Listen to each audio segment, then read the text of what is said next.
Hey everybody, welcome back to my channel. Today I'm out in the garden just looking over some of my plants.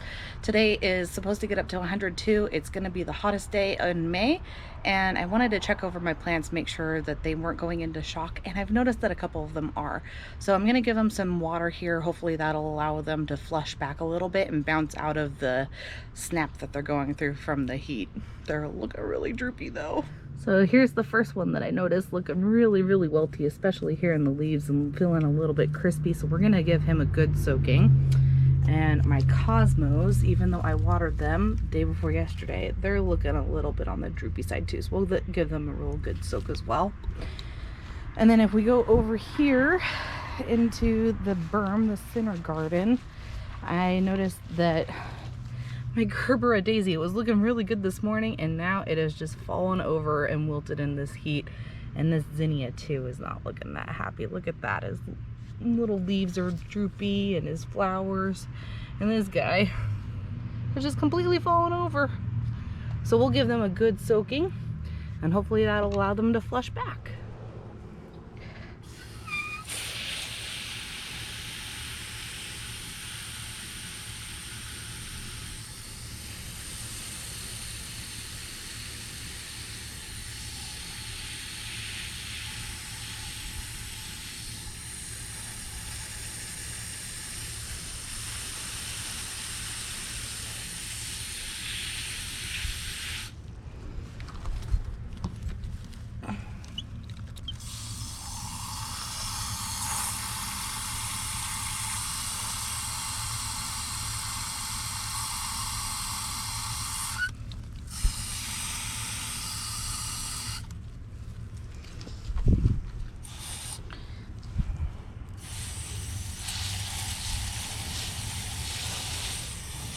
However, I did want to show this just because I noticed it and I was so impressed. Look at how my Cosmos petunias are just bouncing back and flushing. They look gorgeous. I'm so excited about those. All right, let's give these guys over here some more water. And I also need to come over here and deadhead my other petunias.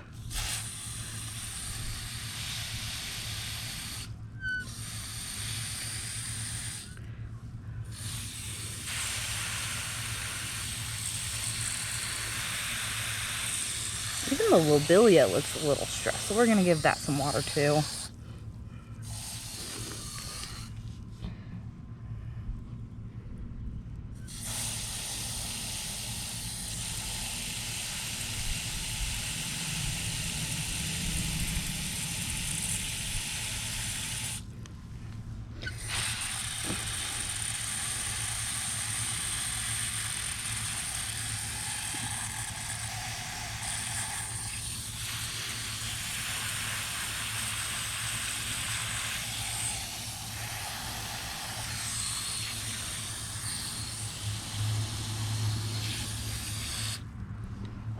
Okay, I also wanted to get this because this above all climbing rose is just hating the heat. So I'm gonna give it a real good soaking here.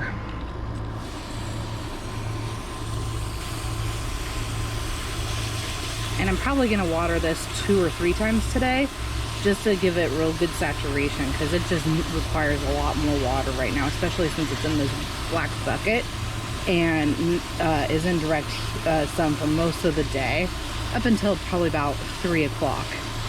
So that's absorbing a lot of heat and drying out the soil.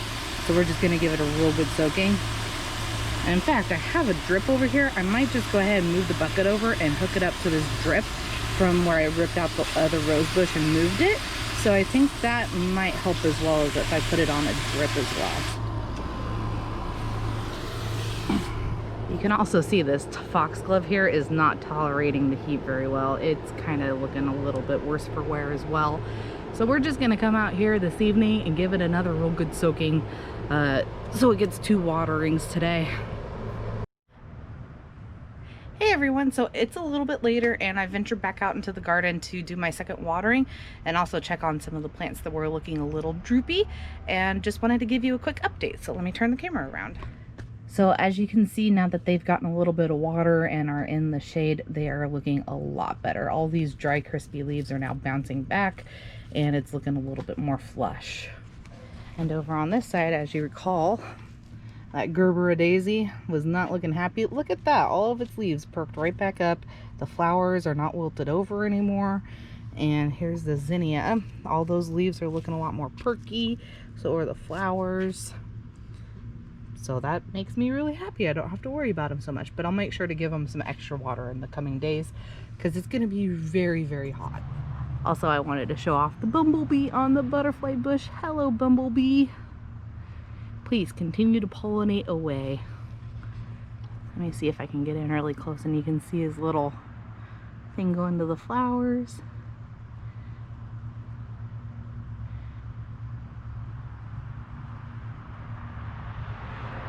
Thanks, Mr. Bumblebee. So here I have moved over to where this climbing rose is, the above all, and it's still not looking very happy. And in fact, it's feeling really crinkly, and this is all dried up. So just to give it a little bit more energy so it's not spinning it trying to bring these blooms back to life, I'm just gonna come in here and deadhead it, and I'm hoping that will do the trick. I also need to come over to this guy and do similar, because you know, even after I transplanted it, like, these are not very happy, not doing well. But you can see that this foxglove that was right next to it is looking a lot happier. I gave it quite a bit of water while we were out here the first go around, and now it's bounced back, looking a lot more hydrated, as is everything else in this garden. And I was so excited to see this earlier today and wanted to show it. Here is my first dahlia.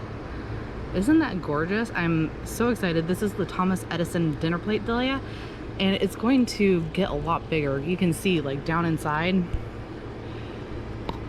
right down in here, like, it hasn't even finished blooming yet. So it's gonna get quite a bit bigger. And this is the first bloom, so it's probably not gonna be the biggest of the lot. And these guys are all happy and blooming away.